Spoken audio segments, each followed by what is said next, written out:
자, 78조 보면은 이제 산문문학에 대한 이제 이론이 계속 이어지고 있는데 여기서는 이제 서술상의 특징과 효과에 대해서 이제 나와 있어요. 자, 첫 번째 이제 보면은 개념부터 한번 봐보자.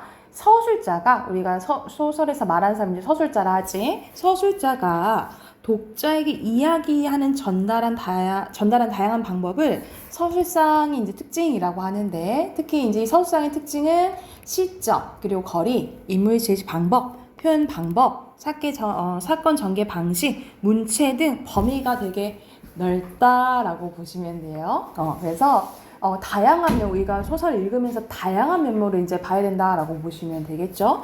특히 문체 있잖아, 문체. 문체는 뭘 통해서 이제 드러나냐면 우리가 소설의 3요소가 뭐죠? 소설의 3요소가 주제, 구성, 문체잖아요. 이 문체인데, 자, 이 문체는 뭐를 통해서 또 드러나냐면 어떻게 서술되어 있는지, 그리고 대화는 어떻게 진행이 되는지, 그리고 그림같이 표현한 거를 묘사, 이걸 통해서 이 문체가 드러난다라고 보시면 돼요. 그래서 작가의 개성이 잘 드러나는 부분이라고 보면 되기 때문에 읽으면서, 그러니까 우리 문제 풀기 전에 이제 소설을 읽잖아요. 이 소설을 읽으면서 이 사람은 이런 표현을 썼네 라는 것을 이제 보면서 체크하면서 쭉 읽어야겠죠. 이렇게 서술상의 특징은 어떤 이제 효과를 주냐면 서술자의 목소리, 전달하고자 하는 바를 이제 드러낼 수가 있고, 서술 방식에 따라 독자가 받는 느낌을 달리 할 수 있어요. 우리가 똑같은 소설책 보더라도 잘 읽히는 이제 소설이 있고, 아니면은 조금 읽었는데 뭔 말인지 잘 모르겠네, 그런 것들 있잖아요, 그렇죠? 그러니까 독자가 받는 이제 느낌이 다르기 때문에 이런 소설의 특징을 잘 이용할 수 있다라고 보면 되겠지, 이제 소설가는. 그리고 글의 분위기를 형성하고요, 서사 전개 속도를 조절할 수 있는 게 이 서술상의 특징이라고 보시면 돼요. 자, 서술자의 서술 방식은 크게 시간을 이용하거나 공간을 이용할 수가 있는데, 말 그대로 시간의 흐름에 따라서 전개하는 거 우리 알잖아. 순행적이라고 하죠, 그쵸? 우리 순행적 같은 말을 평면적이라고 하지. 평면적 구성 또는 서술. 그리고 과거에 대한 서술, 과거를 회상하게 되면 역순행적 서술이라고 보시면 되겠죠. 이거의 같은 말은 입체적이라고 보시면 되고, 가끔 가다가 과거와 현재의 대비가 나온 경우가 있어요. 그러니까 과거에는 이랬는데 지금은 이렇다, 막 이런 게 나오는데, 선생님이 지금 읽고 있는 책이 있는데 일본 작가 하루키 책이거든요. 그래서 거기 내용이 뭐가 있냐면 이 여자 주인공과의 이제 만남이 나오는데, 이 여자 주인공 조금 판타지 소설이에요. 그래서 내가 이제 그 소설자가 남자야, 내가 남자고 제가 이제 여자 주인공인 거야. 근데 우리 둘이 이렇게 만나는데, 사실상 얘가 뭐라고 말하냐면, 여자가 나는 사실 내가 진짜가 아니야 라고 얘기를 해. 나는 그림자고, 자기는 그림자고 나의 본체는 다른 데 있어, 뭐 이런 소리를 해요.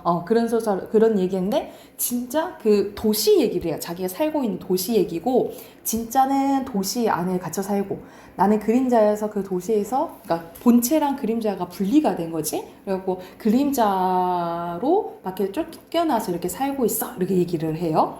근데 이 진짜 남자가 그 여자의 본체를 찾아서 그 도시로 가요.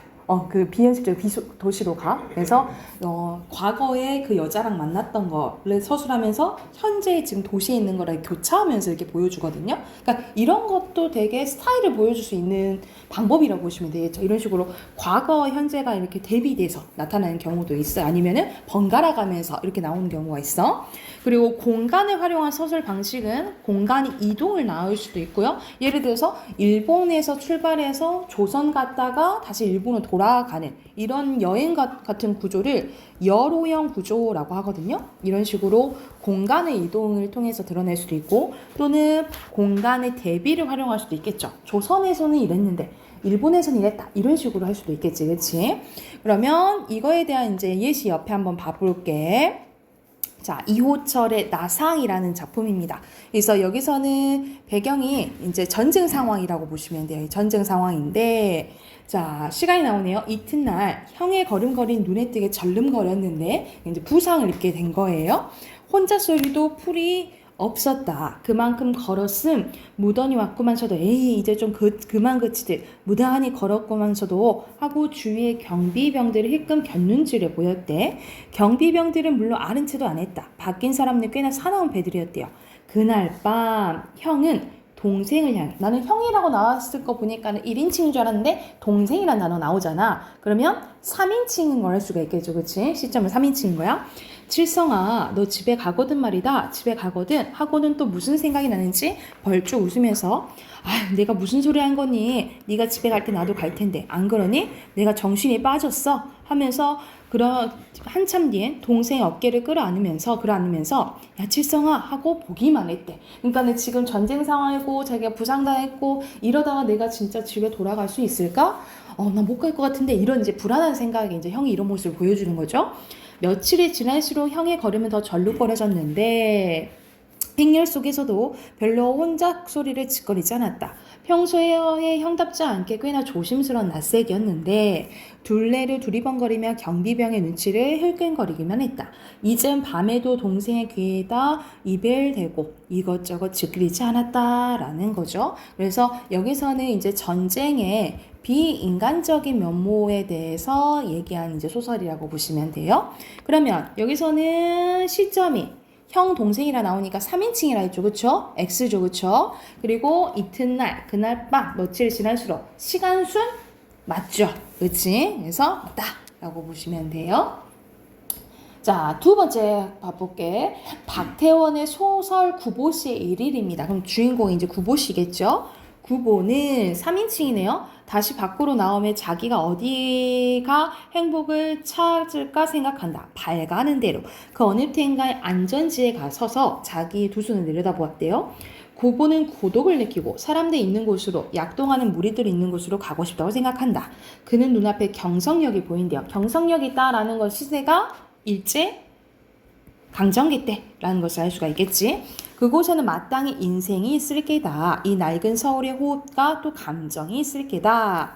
구보는 한 구석에 가서서 그의 앞에 앉아있는 노파를 보는데 그는 네 집에 드난을 살다가 드난을 남의 집 살림 도와주는 걸 이제 드난이라고 해요. 드난을 살다가 이제 늙고 또 세잔한 몸을 이끌어 결국 넉넉하지 못한 어느 시골 딸님의 집이라도 찾아가는지도 모른다 하면서 구보가 돌아다니면서 이제 생각하는 것들을 이제 얘기를 한 거죠. 그렇죠? 그래서 여기서는 3인칭이긴 한데 구보 입장의 심리가 다 나오잖아. 생각나는 데가 다 나오잖아. 이런 것을 뭐라고 하기도 하냐면 의식의 흐름 기법이라고도 해요. 그러니까 생각나는 대로 쭈르륵 다 쓰는 거 있죠. 예를 들어 슬아가 저건 뭐지?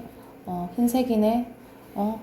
찐빵? 뭐 이런 식으로 생각나는 대로 쭈르륵 얘기하는 거 있잖아요. 그걸 의식 흐름 기법이라고 해요. 근데 여기서는 경성역하고 노파 보고 공간의 이동이 드러나 있다라고 보시면 돼요. 그래서 여기 부분은 그러니까 어떤 식으로 서술되는지 소설을 볼 때는 주의 깊게 봐야 된다는 거죠. 왜냐하면 그런 특징들을 묻는 이제 문제들이 나오니까 뒤에 이어서 한 장 더 해봅시다. 자, 그리고 앞에서 시간, 공간에 초점을 맞출 수도 있고 어디에 초점을 맞출 수 있냐면 아예 특정 인물에 초점을 맞출 수도 있고요. 아니면 특정 사건에 맞출 수도 있어요. 아까 전에 구보시 이랬던 것처럼 다른 인물들도 나오지만 특히 구보시의 입장에서만 이렇게 쭉 서술하잖아요. 이런 식으로 특정 인물에 대해서 서술할 수도 있고 특정 사건에 대해서도 얘기할 수 있다라고 보시면 되고요. 이거는 뭐 간단하니까 넘어갈게요. 자, 인물의 제시 방법입니다. 이 인물의 제시 방법은 크게 직접 제시와 간접 제시가 있는데 직접 제시는 말 그대로 서술자가 인물은 착하고 성실하다 하고 직접 얘기를 해주는 거예요. 그래서 서술자가 인물의 심리나 성격을 직접적으로 서술하는데 당연히 특징은 인물의 심리나 성격이 명확하게 드러나겠죠. 그래서 서술자가 모든 상황을 설명해 주잖아요. 그러면 독자가 상상할 필요가 있겠니 없겠니? 상상할 필요가 없겠죠. 그치? 그래서 독자의 상상력을 제한해 준다라고 보시면 돼요. 그래서 이거는 같은 말로 써놓자. 같은 말로 설명적 제시라고도 하고요. 다 설명을 해주니까 길이가 짧아지겠죠. 그치? 그래서 요약적 제시라고도 해요. 같은 말로. 직접 제시는 같은 말로 설명적 제시, 요약적 제시. 같은 말 써놓으시면 되고요. 자, 마지막으로 반대로 간접 제시는 인물의 행동이나 말을 그냥 보여주는 거예요. 보여줘서 얘가 화가 났구나, 얘가 슬퍼하구나 짐작하게 만들어주는 거야. 그래서 이거의 특징은 생동감 있게 인물의 성격을 드러낼 수 있고요. 이거는 직접 말해주는 게 아니잖아요, 그치? 그럼 독자가 뭐 하겠어요? 상상하겠죠, 그쵸? 그래서 독자의 상상할 수 있는 여지가 많아진다라고 보시면 됩니다. 그래서 이거는 그냥 보여주는 거기 때문에 같은 말로 뭐라고 하냐면 연극할 때 극 있죠? 극적 제시 또는 장면적 제시라고도 합니다. 장면적 제시. 여기까지 됐을까요? 그럼 썼을까요? 자, 마지막에 서술자의 문체입니다. 문체는 우리가 느껴지는 거지. 만약 짧은 문장이 많으면 간결하다고 하고요. 간결한 문체. 그리고 문장이 길고 이것저것 얘기한다. 그러면 장황하다라고 봐요. 장황하다. 그리고 가장 많이 나온 게 구어체죠. 말하는 말투 있잖아요. 나는 16살 소녀인데요. 뭐 이런 식으로 나가면 구어체고요. 딱딱하게 뭐뭐 했습니다로 끝나면 문어체예요. 문어체. 그리고 경어체. 경어체는 보통 약간 존댓말 이렇게 쓰면 공경의 뜻이 나타나서 존댓말 쓰면 경어체라고 보시면 되고요. 서간체는 편지글이라고 보시면 돼요. 편지글. 뭐 예를 들어서 안녕, 잘 지내니? 뭐 이런 식으로 나온다. 그러면 서간체고요. 그리고 가장 많이 나온 게 고전소설에서 많이 나오는 판소리 사설체입니다. 이거는 의성어와 의태어, 음성상징어가 잘 활용이 되고요. 판소리 창과 같은 운율이 느껴집니다. 그리고 판소리에 유사하게 서술자의 개입이 나타나는 경우가 많아요. 그러니까 판소리 사설체는 말 그대로 판소리계 소설에서는 당연히 이제 나타나겠죠. 그래서 판소리 사설체는 운율이 느껴지고 서술자의 개입이 나타난다. 그러니까는 개입을 우리가 편집자적 논평이라고 하잖아요. 편집자적 논평이 이제 드러나는 문체가 판소리 사설체라고 기억을 해두시면 되겠죠. 자, 그러면 옆에 있는 예시 한번 또 봐볼게. 수요가 81쪽 보시면 돼요. 문학책 81쪽. 자, 여기서는 전강료의 껍빛단리입니다. 이거 여러분이 많이 조금 보기도 했을 건데 모르는 친구도 있을 수 있으니까 잠깐 설명해주면 주인공 이인국 박사예요. 이 이인국 박사는 일제시대 때 친일파 면모적인 모습으로 막 부와 명예와 이런 것들을 권력을 얻으면서 잘 살던 이제 의사예요. 이 의사인데 광복이 되면서 일시적으로 누가 힘이 세지냐면 우리가 소련이랑 미국이 들어오잖아요. 특히 소련이 이제 힘이 세지다 보니까 또 소련에 붙어요. 그러다가 이제 미국 세력이 커지니까 미국한테 또 붙어요. 그래서 친일파, 친소파, 친미파적인 평생에 이런 식으로 권력에 이제 편승하면서 사는 인물이라고 보시면 돼요. 그래서 이런 사람을 뭐라고 하냐면 기회주의자라고 해요. 그래서 이거는 이 기회주의자적인 이인국 박사를 비판하는 소설이라고 보시면 됩니다. 그러면 여기서는 앞부분이거든요. 일부분인데 한번 봐볼게. 청진기의 상하 꼭지를 환자의 가슴에 등을 옮겨 두 줄기의 고무줄에서 감득되는 숨소리를 감별하면서도 이인국 박사의 머릿속에는 3인칭이겠죠? 최후 판정의 분기점을 방어하고 있었다. 입원시킬 것인가 거절할 것인가. 환자의 몰골이나 업고 사람의 옷맨 모습을 보아 경제 정도는 뻔할 일로 생각했대. 그러니까 의사면 사람을 이제 환자를 돌봐주는 게 우선이잖아. 근데 보면서도 옷 보면서 얘는 조금 격하게 표현하면 그지 같은데 그럼 얘는 받으면 안 될 것 같은데 라고 이제 생각을 한 거야. 그러나 그것보다 더 마음에 캥기는 것이 있었는데 일본인 강국부들이 자기 집처럼 들락거린 이 병원에 이런 사상범, 그러니까 말 그대로 독립을 위해서 약간 운동했던 사람인 거예요.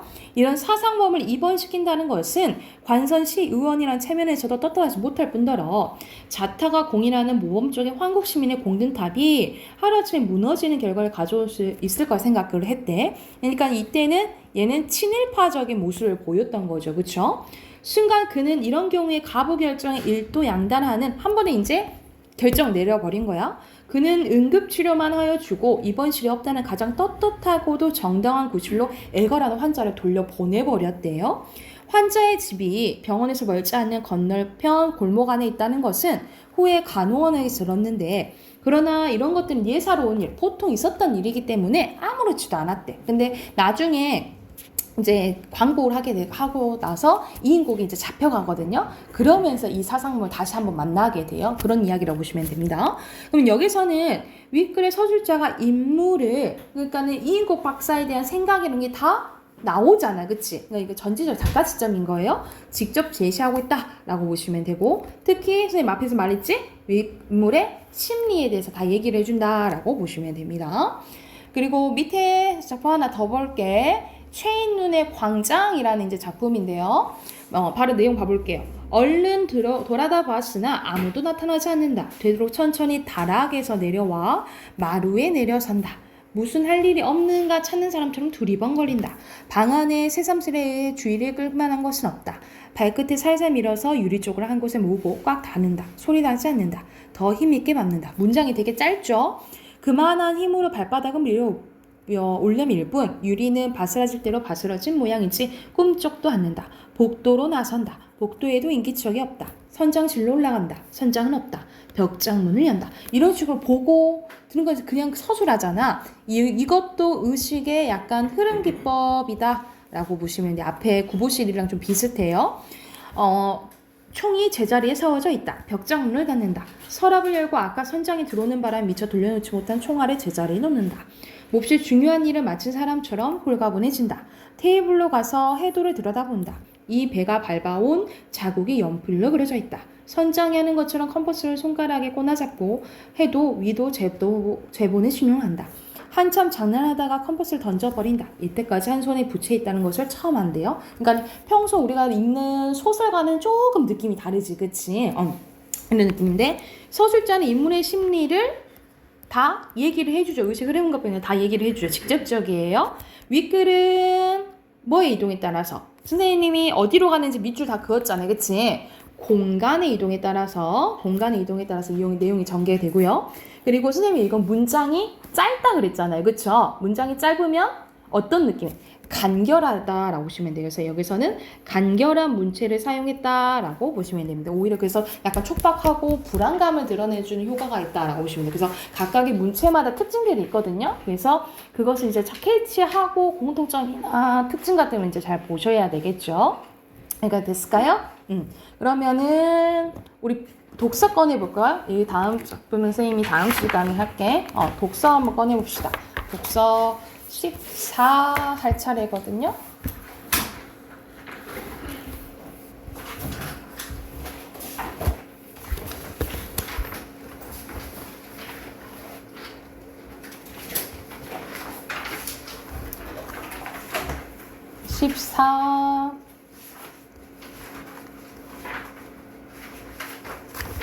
차례. 자, 여기서는 서술식 보기에 대한 내용이 나오잖아요.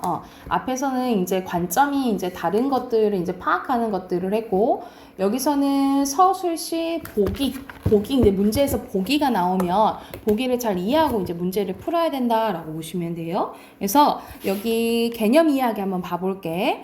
자, 서술식 보기 문제 지문 적용입니다. 지문과 보기를 이용해서 풀어야 하는 문제 유형 중에 보기의 내용이 서술식으로 제시된 유형을 얘기를 해요. 그래서 우선은 보기의 내용을 파악하여 지문의 어느 부분과 연관이 되는지 찾아야 된다라는 거죠.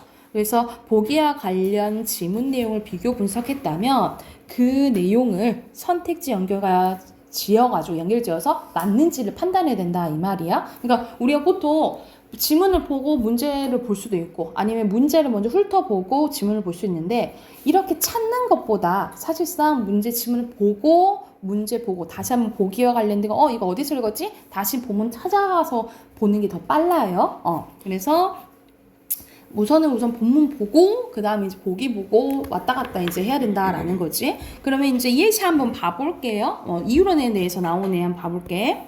최근에는 두 이론을 통합하려는 움직임이 활발해지고 있는데 대표적으로 리버먼은 두 이론을 통합한 두 책의 이론을 내세웁니다.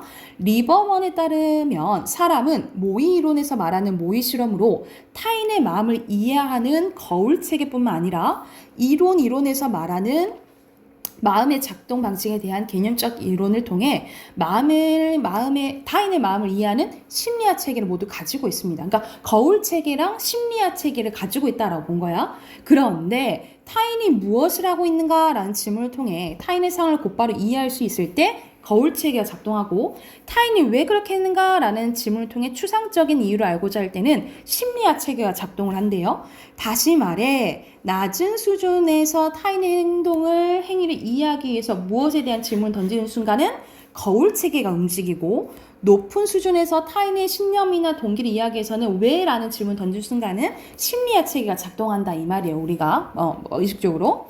리버먼의 주장에서 주목할 점은 두 체계 서로 다른 작동 방식과 두 체계 사이 순차적인 관계인데, 한 사람이 타인의 행위에 관찰할 경우 거울 체계가 무의식적이면서도 자동적으로 작동을 한대. 바로 이게 자동적으로 작동한다 이 말이야. 이 체계가.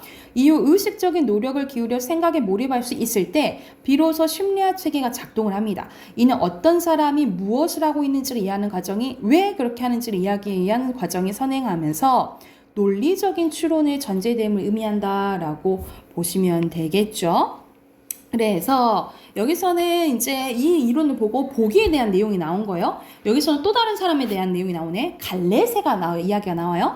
갈레세는 어떤 사람이 컵을 향해 손을 뻗을 때 손을 뻗는 사람과 이를 바라본 사람의 뇌에서 똑같은 영역이 활성화된다는 운동 공명 이론을 제시했는데, 즉 관찰자의 두뇌는 의식적인 노력 없이도 관찰 대상의 두뇌를 거울처럼 반영한다는 거예요. 이를 통해서 그는 관찰자가 관찰 대상의 마음에 대해 자동적으로 모의 실험할 수 있다는 것에서 관찰만으로도 타인의 마음을 이해할 수 있다라고 주장했다라는 거였지. 그러니까 보기만 해도 이 사람이 어떻다라는 걸 알 수 있다라고 이 사람은 본 거야. 자, 그러면 여기에 대해서 보기에 대해서 본문이랑 찾아서 써야겠죠. 갈레세는 어떤 이론이라 했어요? 빈칸 하나 바로 넣으면 되겠죠? 운동 공명 이론에 대해서 얘기했잖아요. 그렇죠? 운동 공명 이론에 대해서 얘기를 했는데, 관찰자의 두뇌는 의식적인 노력 없이도 관찰 대상의 두뇌를 뭐처럼 반영한다 했어? 거울처럼 반영한다 했죠. 그쵸?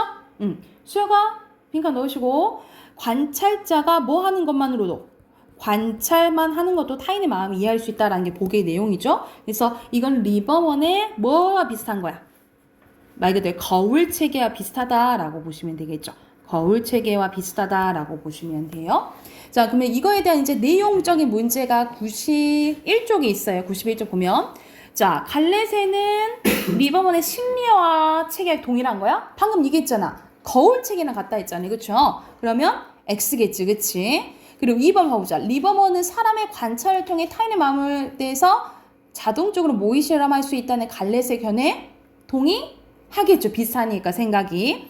갈레세는 리버먼과 달리 타인의 마음에 대한 이해가 낮은 수준에서 높은 수준으로 순차적으로 이루어진다고 했어요. 이걸 말한 사람은 누구야? 갈레세가 아니고 리버먼이잖아요. 바뀌었지, 그치? X라고 보시면 되겠죠. 여기 바뀌었다라고 보시면 돼요.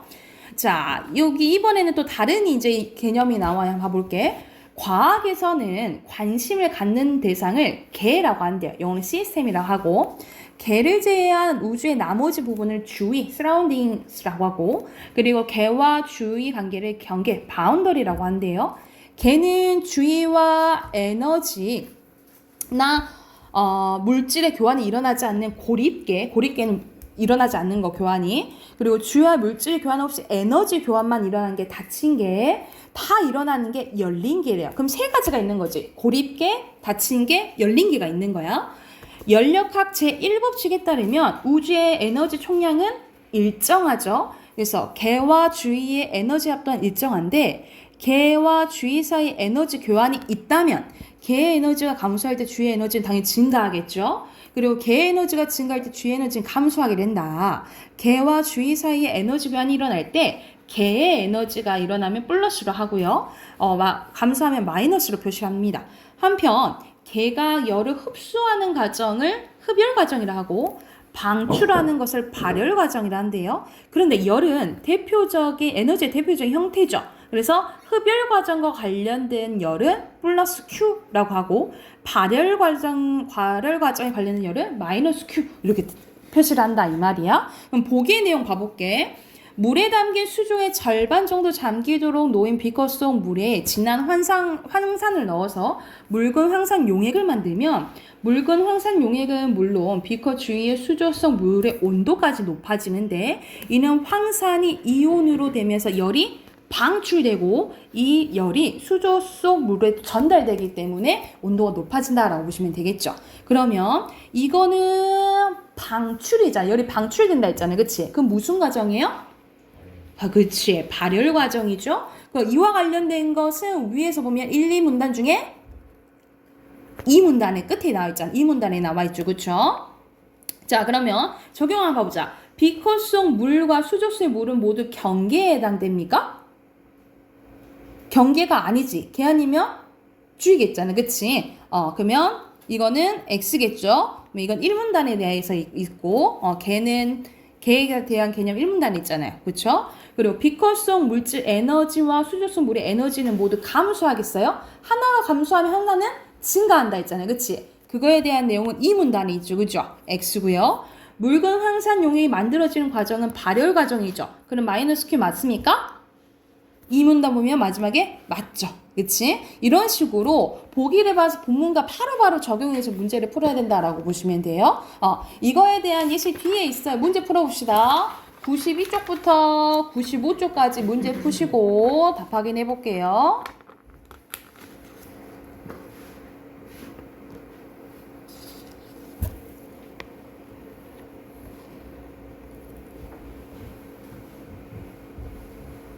자, 같이 한번 답 확인해 봅시다. 92쪽 봐볼게요. 92쪽. 자, 여기서 보면은 틀 효과에 대해서 나오잖아요. 그쵸? 그래서 전망 이론에 이제 정리된 거 바로 빈칸 넣으면 첫 번째 빈칸 선택이고요. 그 다음에 이득과 손실에 대해서 사람들이 이제 느끼는 심리 상태를 얘기한다 그랬죠. 그쵸? 그리고 옆에 2번에 대한 빈칸 제품을 반품할 때 느끼는 손실감이 구매한 금액을 환불 받을 때 느끼는 이득감보다 크게 느껴지기 때문이라는 거죠. 그리고 보기 상황을 잘 봐야겠죠.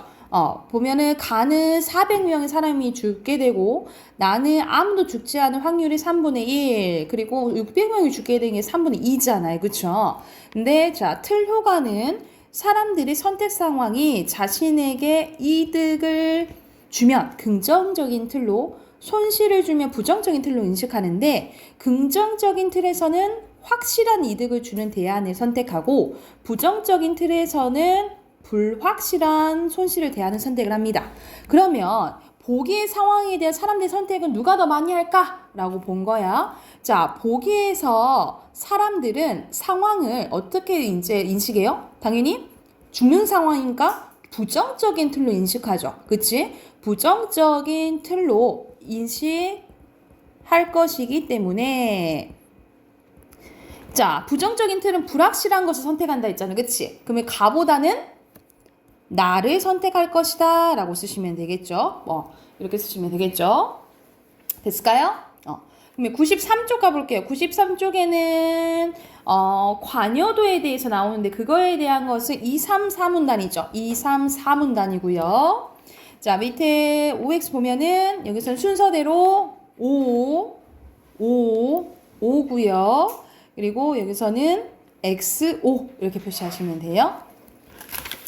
자, 마지막 거 본단 봐보자. 마지막 거 보면은 앞에서 했던 내용이잖아요. 그치?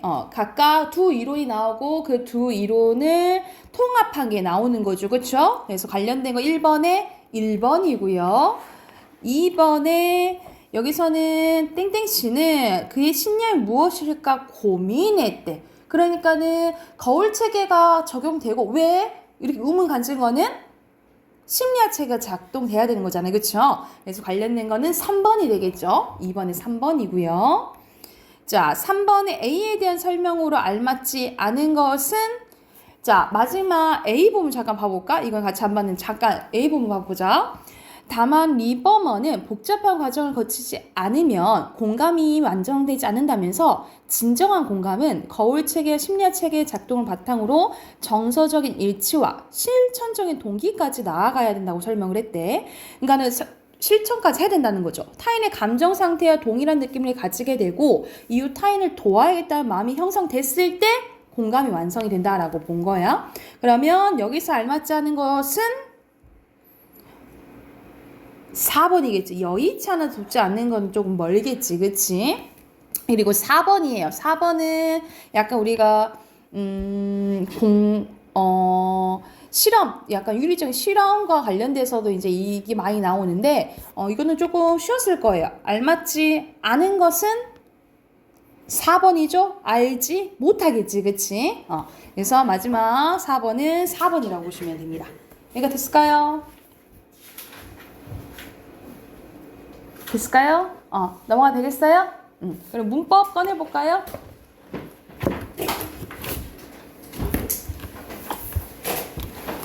문법 숙제 있었는데 답 확인해 봅시다.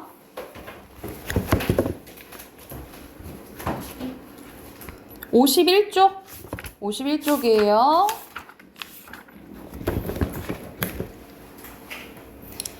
어, 51쪽 답 확인해 볼게요. 바로 자, 여기서는 품사의 기능에 따라서 5가지인데 당연히 어느로 끝나야겠지. 알맞지 않은 거 4번이고요. 자, 1번에 이거는 명사 중에 서로 하나 있으니 거니까 고유명사, 옷은 보통 명사예요.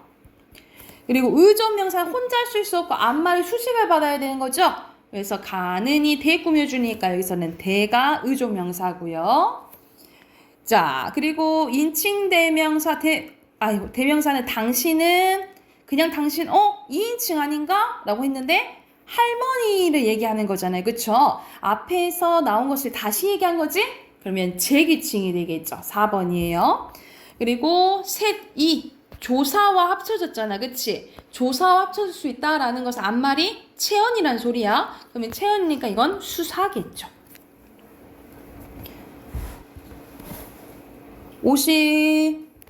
오른쪽에 보면은 여기 해결하는 거 먼저 한번 봐볼게. 자, 군대, 단위, 한 군데 했을 때 할 수 있어요. 그릇도 단위 명사죠. 한 그릇 했을 때 있죠. 덩어리도 가능하고요. 한 숟가락 가능하잖아요. 그치? 발자국도 할 수 있잖아요. 그치? 근데 자립명사로 쓸 수 있는 것은 그릇, 덩어리, 숟가락, 발자국이에요. 혼자 쓸 수 없는 건 뭔 거야?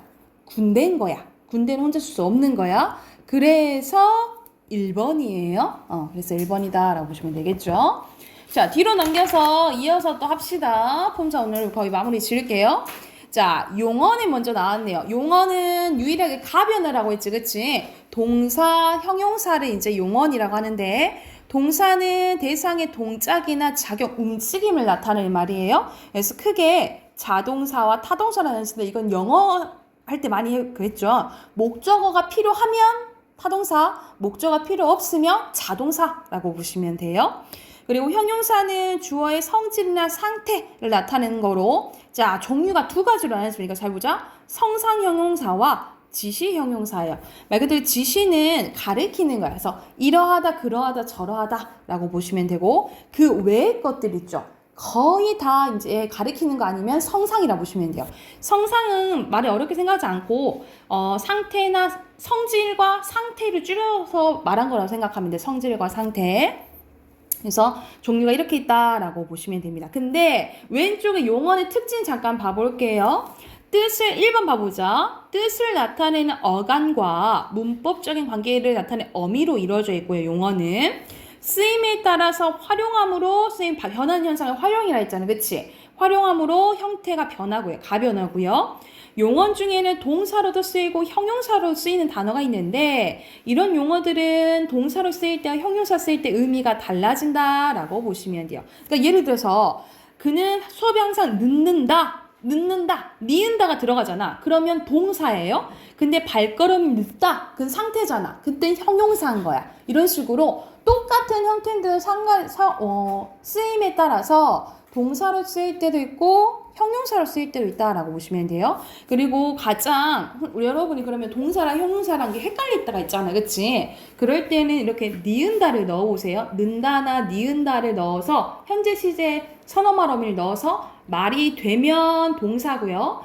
아니면 형용사라고 보시면 돼요. 다시 한번 현재 시제 선어말 어미를 넣어보고 말이 되면 동사 아니면 형용사라고 보시면 되고요. 자, 수식어 봐볼게요. 수식어는 다른 말을 수식하거나 한정어는 꾸며주는 거죠. 그래서 관형사와 부사로 나뉘어지는데, 자, 여기를 잘 봐야 돼. 여기서 종류를 많이 나눠지거든요. 자, 관형사는 크게 세 가지가 있습니다.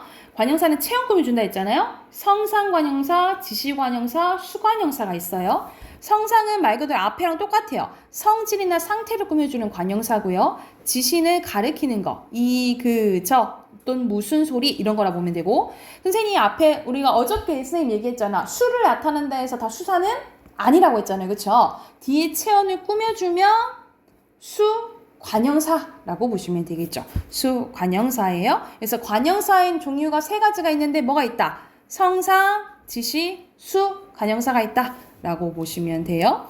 여기서 그래서 밑에 나와 있지. 수사와 수관형사는 어떻게 구별해야 하나요? 라고 했을 때 수사는 체언이고 수관형사는 체언을 꾸며주는 관형사야. 수사는 체언이므로 조사가 붙을 수 있어요. 반면에 조사가 붙지 않고 체언을 꾸며주는 역할을 하면 수관형사야다 라고 보시면 되겠죠. 그러니까는 조사와 붙을 수 있으면 수사라고 보시면 돼요. 아니면 뒤에 체언을 꾸며준다 그러면 수관형사인 거니까 하는 역할을 잘 봐야 돼.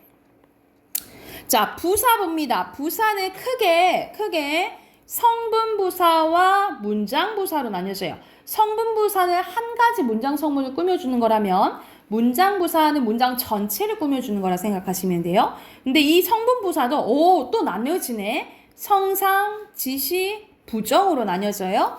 성상은 말 그대로 성질과 상태를 꾸미는 부사, 지시는 가리키는 거고요. 부정부사는 딱 두 가지 있어요. 안 만났다, 못 만났다, 아니, 못 이것을 부정하는 거 부정부사예요.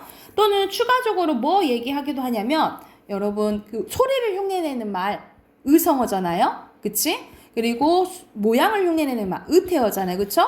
그래서 의성부사, 의태부사 이것도 얘기하긴 하는데 이것도 성분부사 중에 하나다라고 보시면 돼요. 이거 추가적으로 써놓자. 의성부사, 의태부사. 고개를 들라.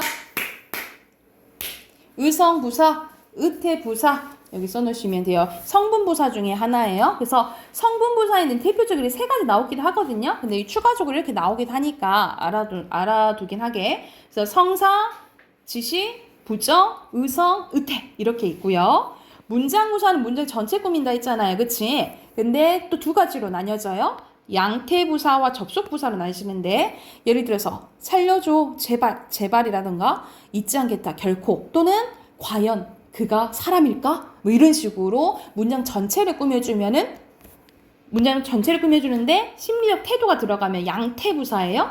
근데 그리고 하지만 또는 이런 것들 있죠. 우리가 영어로는 접속사에 해당되잖아요. 그치? 근데 우린 그냥 접속사가 아니고 접속부사예요. 접속부사야. 그래서 접속부사는 문장 부사에 속한다라고 보시면 됩니다. 자, 다시 한번 부사예요. 부사는 성분부사, 문장부사 나눠주고 성분부사는 성상, 지시, 부정, 문장부사는 양태, 접속부사로 나뉘어진다라고 보시면 됩니다. 그리고 왼쪽도 보면 수식어의 특징이에요. 관형사는 활용하지 않아서 형태가 변하지 않고 조사, 결합할 수 없어요. 그리고 고유명사나 수사를 꾸밀 수 없다라고 보시면 되고 부사는 활용하지 않아 변하지 않고 보조사와 결합할 수도 있습니다. 그러니까는 여기서는 조사랑 결합하지 않는 것들이 있거든요. 결합하지 않는 거 두 가지 기억하시면 돼요. 관형사랑 감탄사는 조사와 결합하지 않아요. 그래서 관형사와 부사의 가장 큰 특징은 조사와의 결합입니다. 그래서 조사와 결합할 수 없는 것은 관형사와 감탄사다. 이렇게 구별하시면 돼요. 그리고 아까 선생님이 말했던 동사와 형용사 구별하는 방법 나오네. 현재 시제의 어미 니은이나 는이나 관형사형 니은이나 합칠 수 있으면 동사 아니면 형용사고요. 의도나 목적을 뜻하는 어미 러랑 여랑 결합할 수 있으면 동사 아니면 형용사. 명령형이 어라 알아, 청유형이 자라 결합할 수 있으면 동사 아니면 형용사예요. 근데 가장 확실한 거는 이 1번이라 보시면 돼요. 1번 해보고 결합할 수 있으면 동사라고 판단을 하시면 돼요. 아셨죠? 자, 옆에 또 문제 바로 풀어보자. 53쪽 문제 풀어볼게요. 53쪽.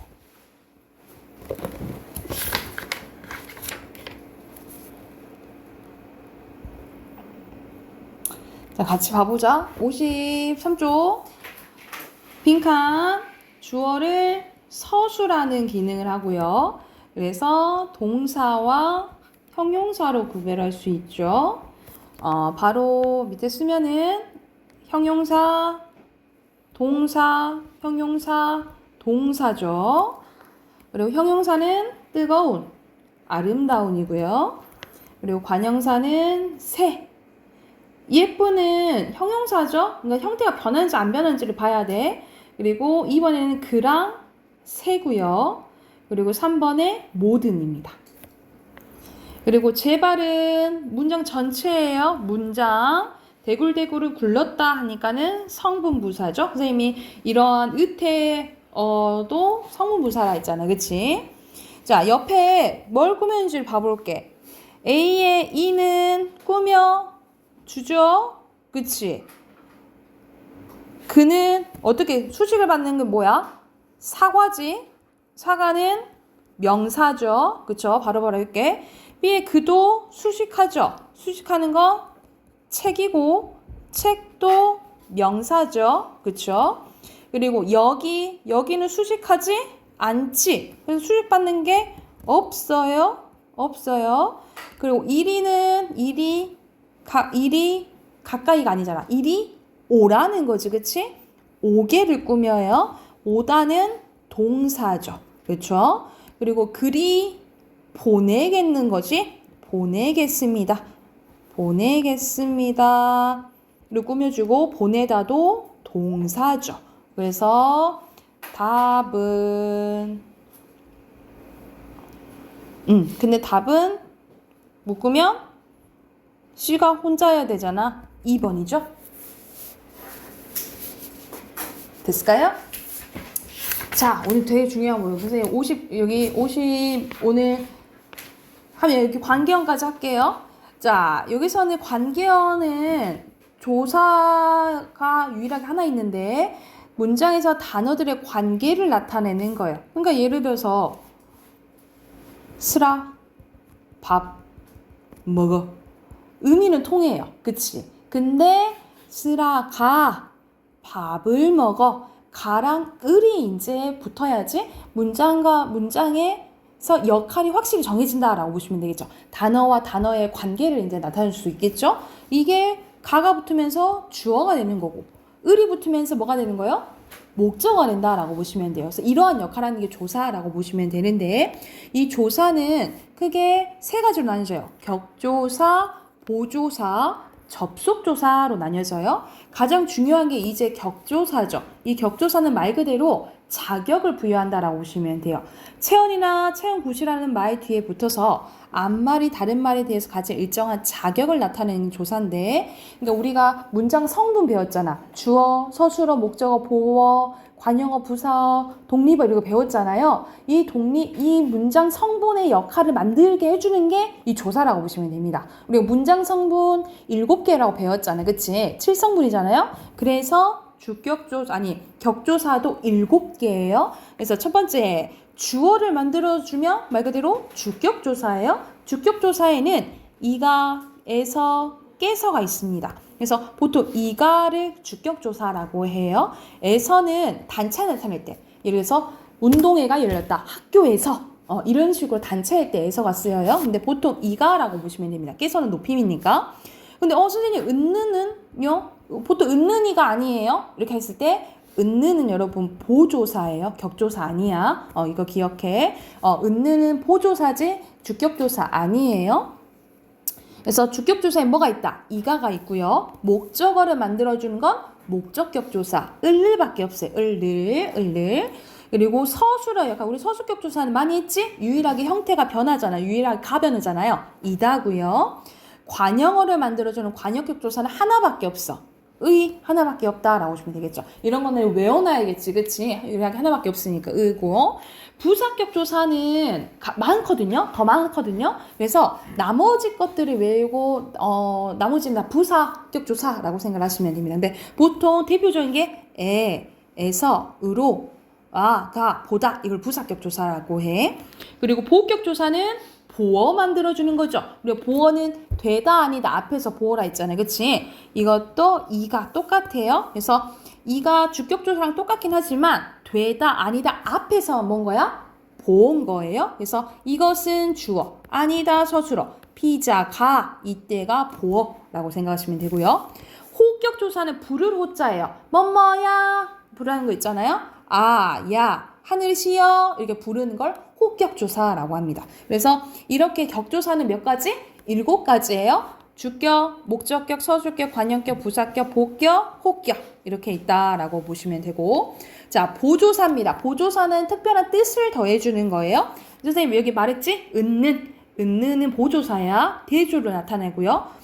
밖에 그것 말고는 만뿐. 그러니까 예를 들어서 난 너를 좋아해라. 난 너만 좋아해는 다르잖아요. 그쵸? 그래서 이렇게 특별한 뜻을 더해준 걸 보조사라고 해. 마다, 부터, 까지 이런 것들 있잖아요. 도, 포함. 너도 좋아해는 기분 나쁘겠죠? 난 너도 좋아해 하면 그러겠지? 이런 식으로 더함. 이라도, 요. 이걸 잘 기억해야 되는 게 여러분이 해요체를 쓰잖아요. 선생님 그만해요. 요로 끝나잖아요. 그럴 때 존대 요는 보조사예요. 어미 아니에요. 어미 아니고 보조사인 거 기억을 해두시면 돼요. 자, 그리고 접속조사입니다. 둘 이상의 단어를 같은 자격 동그래 해놓을까? 같은 자격으로 이어주는 조사를 접속조사라고 해요. 자, 같은 자격은 뭐냐면 봐봐. 동생이 사때 사가와 배를 묶어서 이게 전체가 뭐야? 목적어 역할을 하는 거예요. 그래서 같은 목적어 역할을 할 수 있도록 연결해주는 이 와가 접속조사라고 보시면 됩니다. 그러니까는 선생님 와, 과만 나오면 접속조사 아니에요? 라고 했을 수 있는데 예를 들어서 봐봐. 나는 그와 결혼했다. 했을 때 있죠.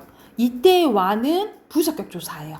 똑같은 형태여도 왜냐면 이게 부사어예요. 부사어. 이런 식으로 단어와 단어의 같은 자격, 같은 목적어 역할을 할 수 있도록 만들어주잖아요. 이런 것을 조사, 어떤 조사? 접속조사라고 한다라고 보시면 됩니다. 같은 자격을 이어줘야 되는 거야. 그래서 대표적인 게 와, 가, 랑, 하고가 있다라고 보시면 됩니다. 자, 조사는 크게 3가지 있다고 뭐? 격조사, 보조사, 접속조사 이렇게 있다라고 보시면 되고요. 자, 마지막 독립어입니다. 독립어는 감탄사지. 이건 간단하죠. 부름, 느낌, 대답을 나타내면서 다른 성분과 비하해서 혼자 쓰이는 단어를 감탄사라고 보시면 됩니다. 이건 되게 쉽죠, 그렇죠? 이것도 옆에 해당하는 거 풀어볼까요? 55쪽 풀고 쌤이 끝내줄게. 55쪽 풀어봅시다.